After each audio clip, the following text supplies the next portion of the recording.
Hello, and we're back. Group processes and work teams, the final chapter of this quarter. All right, so let's start off with group processes. So groups and organizations can be described as work groups. Work groups are an interdependent collection of individuals. A lot of times in a work group, there will be people from different departments placed together to each bring their own specialty to the task that needs to be solved. Other times the work group might be a number of people all from the same department who are all working towards the one final goal. The idea is that in that work group, you're going to share responsibility for specific outcomes for their organization. So if you're working on a particular project, or you work within a group on a day-to-day basis trying to, accomplish the production goals or the sales goals or whatever you're doing, you have this shared responsibility, like the group is all working towards that same goal. And so this is when we can start getting into some trouble with groups, right? Because people don't all work in the same ways. People don't all take the same degree of responsibility for their production. And so we can get into some issues with work groups, can't we? And I'm sure you guys all have been in work groups at school, at least, where you know exactly what I'm talking about, right? The ideal is that the members of the work group will share common goals that affect each other. Right? So we all in this one work group should all have the common goal of achieving this outcome for the organization, or we all share the common goal of earning the bonus that comes at the end, or the time off, or whatever we all have some goal that we're trying to achieve. And in that shared goal, we're going to be able to benefit ourselves and each other. In IO psychology, we tend to use the words work groups and teams as if they are the same term. So if I use those interchangeably, please follow along. I'm just talking about the same thing. Work group, team, identical. All right.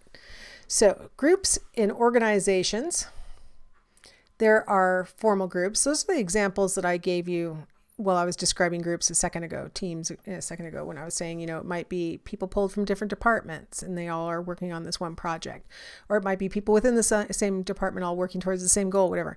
Either way, whatever I was talking about, those are formal groups. A lot of times people are placed into their work groups by the organization.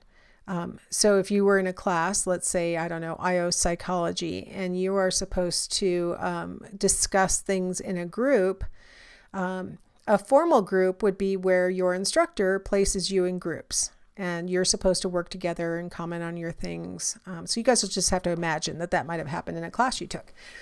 Informal groups are, I forgot I had subtitles listed on these.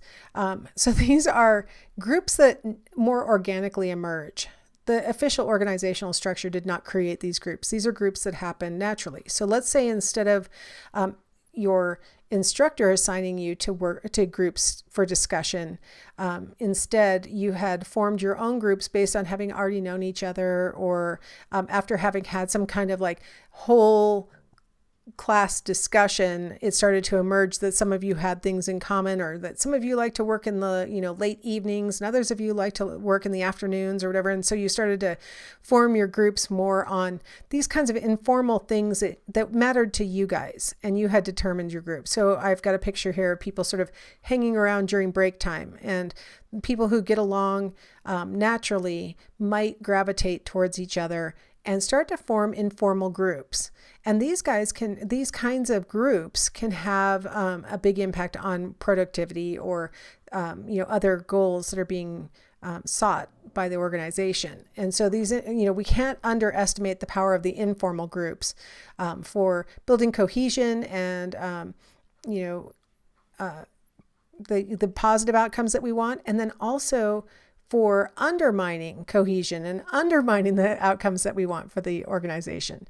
So informal groups are just as powerful, if not more, a lot of the times than formal groups are.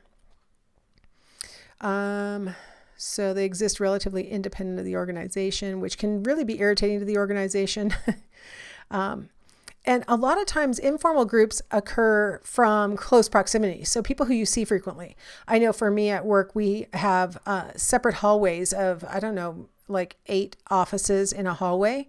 And you sort of naturally gravitate towards the people in your hallway because you see each other more often, right? You pass each other more often. Somebody from another hallway, I might see them out in the main hall, and then it's like, oh, hey, I haven't seen you in weeks. But this person who is 4 doors down on my own hall, we're starting to form a little informal group where we discuss things and we bounce ideas off of each other and come up with ideas for things we should bring up in the meeting. Things like that you just don't talk to people who are outside your proximity. And so you sort of get, let's be honest, maybe cliques, or you can get maybe, meeting of the minds that can be beneficial in the long run. So informal groups. So what do informal groups do? Well, for the individual, they kind of meet some of Maslow's needs, don't they? They help to make employees feel safe and socially stable. Having other people of like mind who maybe share their opinions or would like to see the same kinds of changes that they want to see, those kinds of things. I tried to color code it so you'd know which level I was referring to here. Informal groups oftentimes are formed because the members are kind of liking each other. And so friendships develop, it gives you somebody to eat lunch with. I was so disappointed when I found out that my son's place of employment, everybody goes out and eats their lunch in their cars, whether they're actually going out to get something or if they brought their own lunch, they eat in their own cars. And, it's cold here. It's like, it gets hot here. What are you guys doing in your cars? Like, go in the break room. What is wrong with you? But apparently they don't feel like building friendship and companionship while eating. But it just seems like crazy to me. But that's how informal groups oftentimes develop, is during those moments where you're not working. A lot of times you'll notice that informal groups will develop among people who smoke or vape. They all go to the place where you're allowed to do that. And then they find out through proximity that they like each other, and they start to build friendships, and they have, somebody to spend their time with while they're out in the smoking hut or whatever they call it. Self-esteem, right? When we have a group that we feel like we fit in with, it gives us confidence. We feel like we're respected by those members of the group. It makes it more likely that we'll cooperate with the members of our group. We also do better at regulating our social behaviors and our task behaviors when we're feeling better about ourselves. So we stay on task better. We maybe manage those relationships a little bit better. So it actually is good for our self-esteem to have these informal groups. So informal groups, while companies might want to, or organizations might want to sort of squelch them because they're afraid that they might undermine the company goals or whatever, a lot of times they're actually facilitating the company goals, but in a much less tangible way than a formal group would do. All right, so that's just my little overview of, formal versus informal groups. I wanted to talk in this segment, so I apologize if it goes a little long, but I wanted to cover all 5 of these concepts in this segment, and how, groups can influence the members through the use of norms, roles, cohesion, how the group develops, and then through social loafing issues. So I want to cover all 5 of these, and then we'll take a break from this lecture. All right. Oh, that was an interesting, what are those called when it flashes so fast you're not sure you saw it? Having a blank.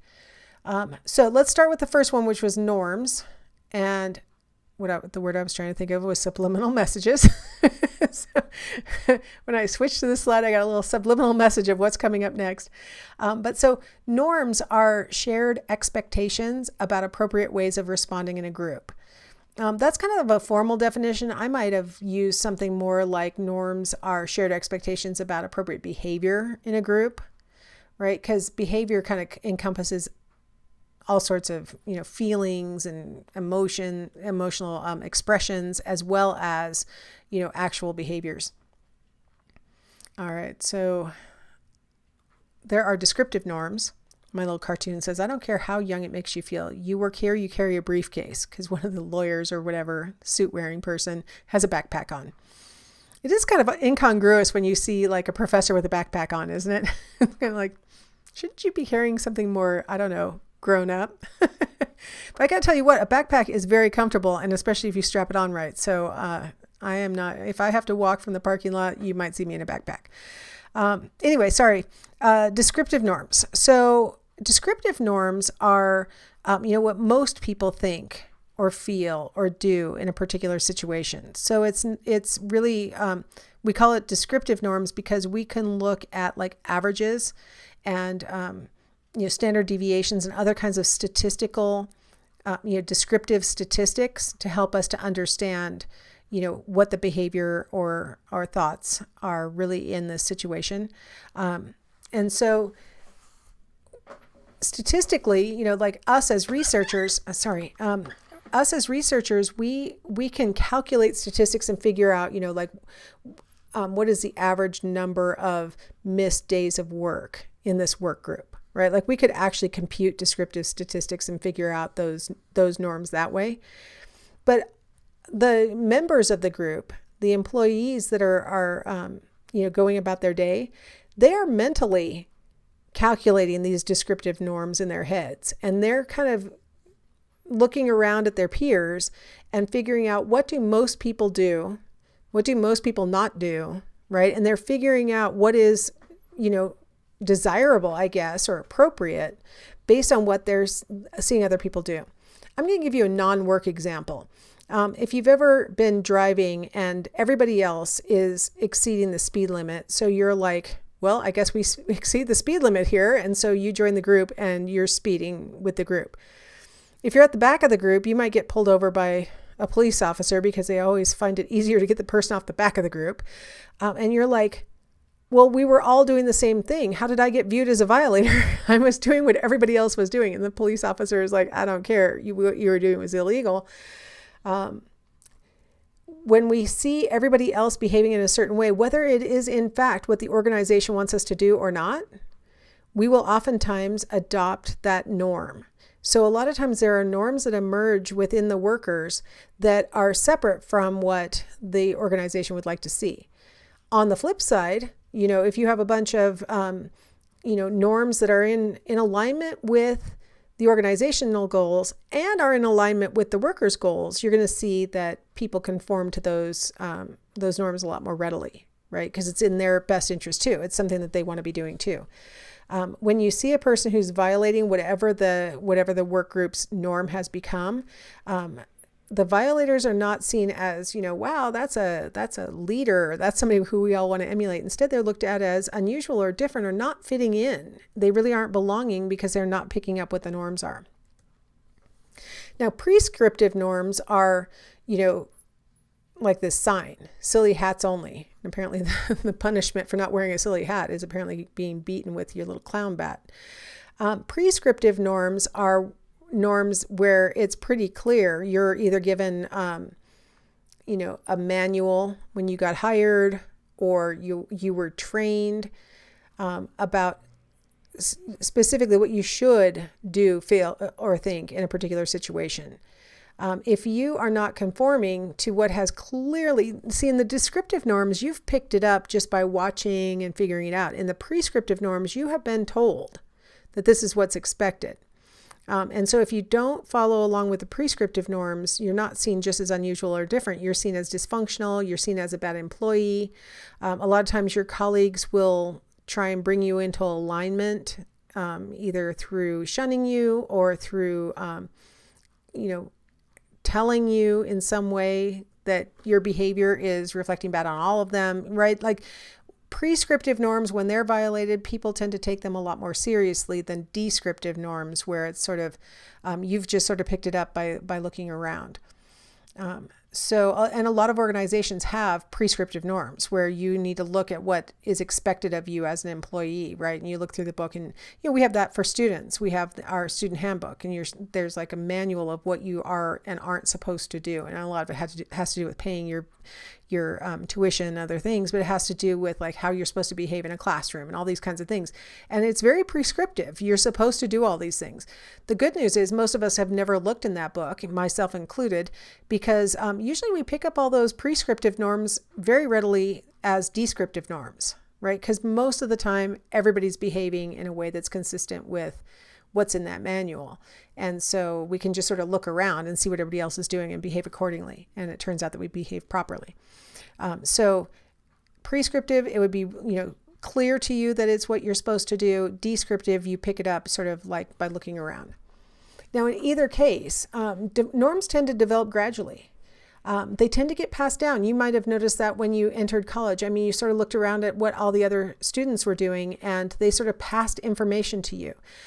They let you know which professors are good for this topic or that topic. They let you know where the best places are to buy your books. I mean, just like all these things get passed down as norms, right? And new members tend to adjust to the norms of the new situation that they find themselves in pretty readily. I mean, on average, the typical person will adjust to whatever the new norms are. They may have come from another place and they have a whole bunch of expectations about what they're supposed to do at work. But then when they arrive in the new workplace, they usually can look around, figure out what everybody else is doing, and typically will adjust. Those who don't are usually given feedback in one way or another that they are at least unusual or different, if not dysfunctional or bad. Oh, we got another subliminal message. That's so weird how my slides are working today. So let's move on to roles, which are a set of behaviors expected of a person who occupies a particular position in a group or organization. You probably know what a role is. You've probably used the word role before, but that's your nice official definition. All right. So role concept, how people perceive the various situational forces that are acting on them. So here we have this weird cartoon I found starring a robot and a chicken, and it's called Savage Chickens, and it says job description, and the chicken goes, other duties as required, and the robot goes, it's the slavery clause. Right? So the chicken is looking at it like, okay, how do I incorporate this notion into my role, that there will be other duties, and what do you mean by as required? And the robot's like, the situational force in this particular workplace is they use that phrase to mean, and we can tell you whatever else we want you to do and you have to do it kind of idea. So how we perceive these kinds of situational forces is what we mean by our role concept. So it's important for you to keep in mind that role concept is in the head of the person who is in that role. So robot has in his role as an employee at this organization, I'm assuming at the same level as the chicken, but robot has in his head that what the organization means by other duties as required is everything that they want you to do, you have to do it because you're basically in a and kind of situation is what he's kind of trying to imply. That's in his head. Nobody said that to him. Nobody wrote down that was, and you're our slave. They wrote other duties as required. So that's robot's interpretation. And so that's the important thing to keep in mind, that the concept is in the head of the person who is occupying the role. Role differentiation is the process by which a group or organization establishes distinct roles for various group or organization members. So here we have Savage Chickens again. And now we have Chicken in 1986 saying, it's not my department. And Chicken in 2006 is saying, it's beyond the scope of my role.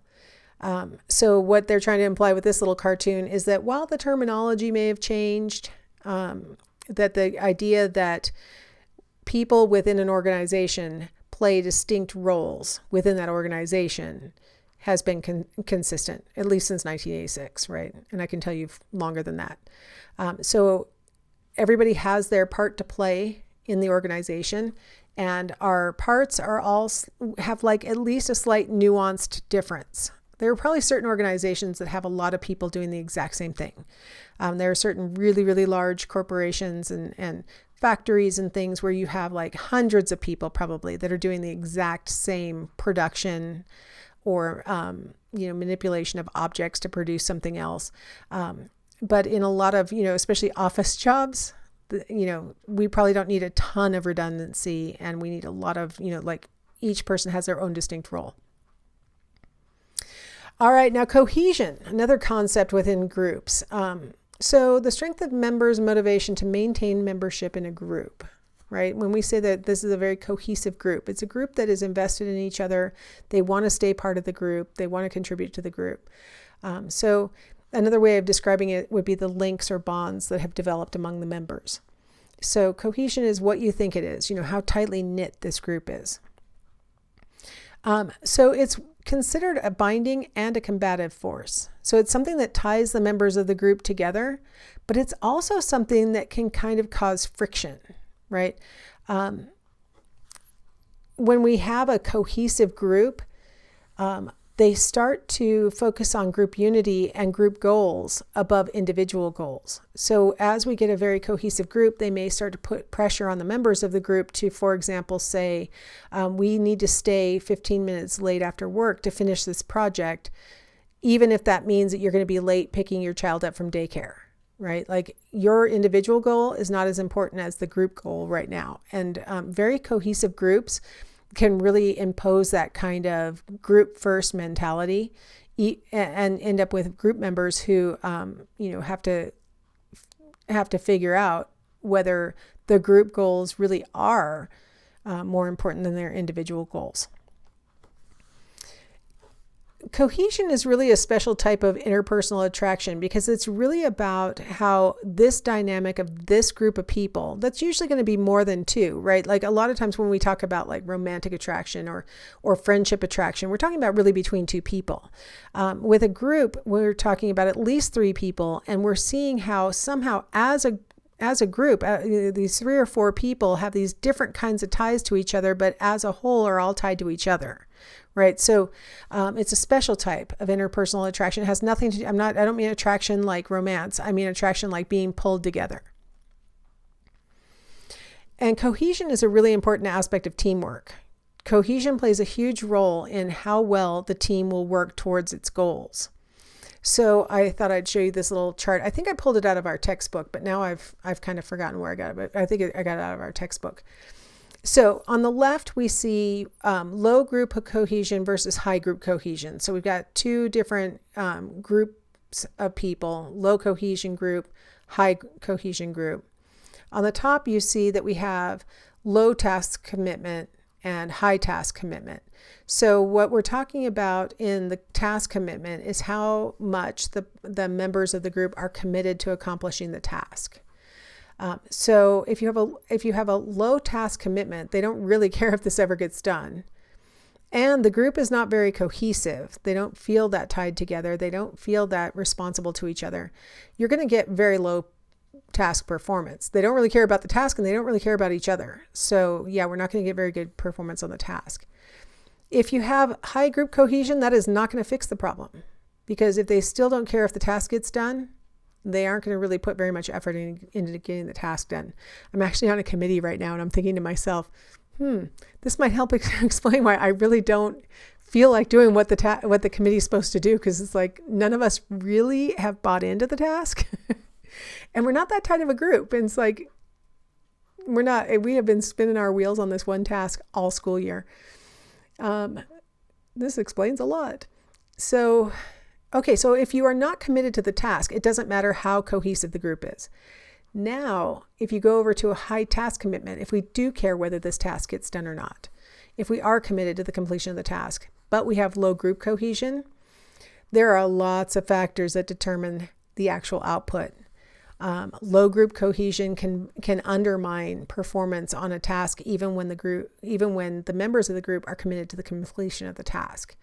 Whereas with a high cohesion group, high task commitment will usually produce high performance in that group. When they're committed to getting the task done and they're committed to each other, you tend to get really good performance. So you can see the advantage to group cohesion clearly illustrated in the high task commitment category. So it's kind of hard to get people to work diligently in any circumstance when they're not that committed to the outcome of the task. But you can, at least with high group cohesive groups, get good performance in the high task commitment category. So what we think is going on is that group cohesion contributes to team performance. Team performance contributes to member satisfaction, which helps to contribute to group cohesion. And then we end up with this sort of cycle of, greater commitment to the group as they are successful in performance and are even more satisfied by being a member of this group. So I have it starting with group cohesion in this circle because that's sort of the perspective we're taking on this particular slide. But one of the things that can contribute to group cohesion is having successful task performance. So if you have a low group cohesion group with high task commitment who ends up performing well on that task because they were committed to the completion of that task, it will increase member satisfaction and therefore will increase group cohesion. So you don't have to start with group cohesion. You can start with performance. You can start with actually member satisfaction to build group cohesion. So lots of different ways to approach the issue of group cohesion. It does seem to be worthwhile. It seems to, as long as you have people who are committed to the task, it seems to have a beneficial effect. All right, now I wanted to talk a second about how groups naturally develop or how they evolve even if they were assigned to the group. So I'm using Survivor as a good model of Tuckman's 5 stages of development. So if you guys are at all familiar with Survivor, they're assigned to their groups. So it's a good example of like a formal work group. I think we could argue that this is a work group because ultimately they're trying to earn money at the end of it, right? So Tuckman's 5 stages. So during the first part of the group's life is the forming stage, according to Tuckman. This is where they get acquainted. A lot of times the interactions are very polite. You know, they talk about the appropriate things that you're supposed to talk about with people who you've just met. You know, they don't go really deep into things. They're very exploratory. They tend to be guarded. They don't want to reveal too much about themselves, anything especially that could be perceived as a weakness. They don't really want to reveal that at the very beginning. Everybody seems nice. Usually the confessionals on Survivor during those first, 2 days where they're building their shelter and stuff like that, they'll be trying to characterize their group mates, and usually they'll say largely positive things unless you've got somebody who's really aversive. During that forming stage, everybody pretty much comes to the conclusion that everybody seems nice, right? Because of these interactions being polite and tentative and exploratory and guarded. The storming phase comes next, and depending on the group and how often it meets and how much proximity they have to each other, it may take a while to move from the forming stage into the storming stage. With Survivor, it happens pretty quickly because they're all on top of each other, they're all hungry, they're all confused, they're cold, they don't know what's going on. So you start to see these interactions that are characterized by disagreement more commonly. They'll start to question each other more pointedly. You may start to see some conflict emerging as group members are starting to realize that the other members don't agree with them on things. So depending on how much contact the group has, how much proximity they have to each other, this storming phase may take a while, but it's a sign actually that the group is starting to move past this sort of I'm just getting to know you phase and are actually starting to move into the phase where they actually feel like they know the other people well enough to express frustration and other kinds of things. The norming phase is where the group starts to establish unity and the members start to develop some cohesion. Group roles start to be assigned. Who's more likely to be a leader, who's more likely to be a workhorse, who's more likely to want to be the secretary of the group and take the notes, these kinds of things. Everybody starts to sort of play out their role. Standards start to be developed, what we expect out of people, and individual relationships within the group start to develop. Now, thinking about it through the lens of Survivor, you see that once they move into the norming stage, they start to express loyalty to their tribe that they were randomly assigned to, even after there's been a reorganization of the tribes. They'll say, oh, well, 3 people from my tribe came with me and I'm definitely not going to vote them off. Even if prior to the reorganization, they had been considering voting those people off, they're like, well, they're part of my tribe, right? That's a unity. So within this new group that I don't really know, these people who came from my old tribe are the ones that I feel more cohesive with.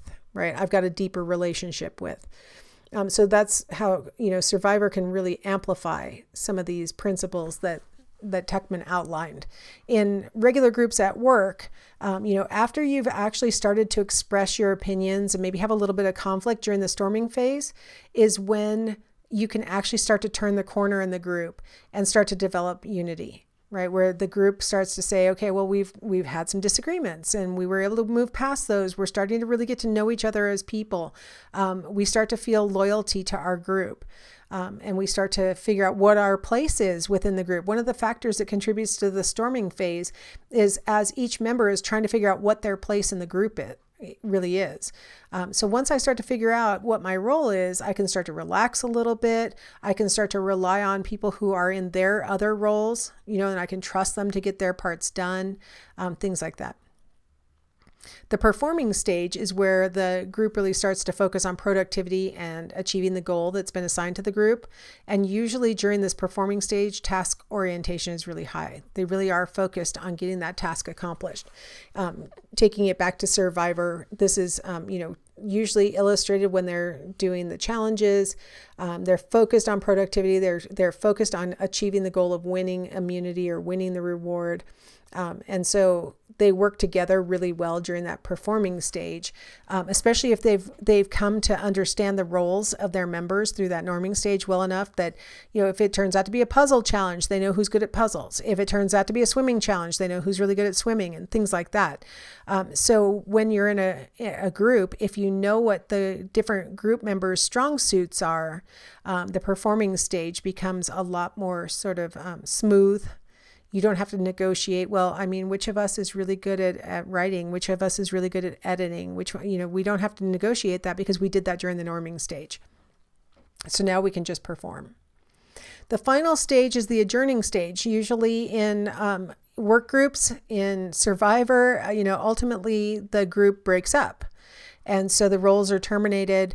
And what's interesting is that after having had this cohesive, task-oriented, we had these relationships we are developing in the group. When the group breaks up, even though we're still in the same organization, our relationships tend to weaken. We become less dependent on each other, and we start to look at each other less as a group mate and more as just, a coworker again, and not, we don't have the same level of relationship. It's really common during the adjourning stage for there to be stress or tension as the members of the group are trying to figure out what it means to be, no longer part of an reliant kind of group. And so it can be kind of stressful. And sometimes people will get upset with their former group mates that they're not spending time together anymore or other kinds of things. That's like, it feels like a broken relationship. And so it can be kind of stressful. So Tuckman says that all groups go through these 5 stages, and that, a lot of times people get to the storming stage and think, well, this group isn't, cohesive, or this group isn't, doesn't work well together or whatever. And they don't realize that if they just stick it out, work together, they should move next into that norming stage and be able to actually work together really well. All right. I want to finish up with social loafing. The ever popular problem that we have all experienced when we've been in a group of any sort, whether it's for school or for work, where either maybe it was us, maybe it was somebody else in our group, but somebody reduced their effort because they were in a group. Social loafing. I can loaf. Loaf means to not put any effort out. So I thought I'd share with you situations in which people are less likely to loaf and situations in which they're more likely to loaf. Okay. We're less likely to loaf if we believe that our individual efforts will be identified. If we really believe that, for example, our grade is tied to what we individually do, we are more likely to contribute. If we believe that our pay or our position in the group will be maintained through our individual efforts, we're less likely to loaf. We're more likely to do our part. We're more likely to loaf when we think that free riding is okay. When we perceive that our efforts are not necessary to the group's success and reward. We say, I can just ride for free because all of you guys seem to be more than happy, more than capable, and more than willing to do all the work. So I'm just going to kick back and relax. Now, I don't know how much people do this completely consciously and smugly say all my coworkers are doing all the work and I'm getting away free.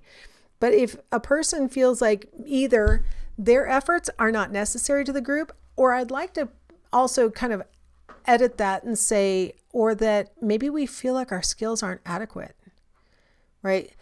And so we wouldn't be helpful even if we did help. Like, I'm not sure I know how to do this, so I'm just not going to say anything. Everybody else seems to have it, so I'm just going to relax and let them take care of it. We call that free riding. We're less likely to loaf if others will be personally affected by our efforts.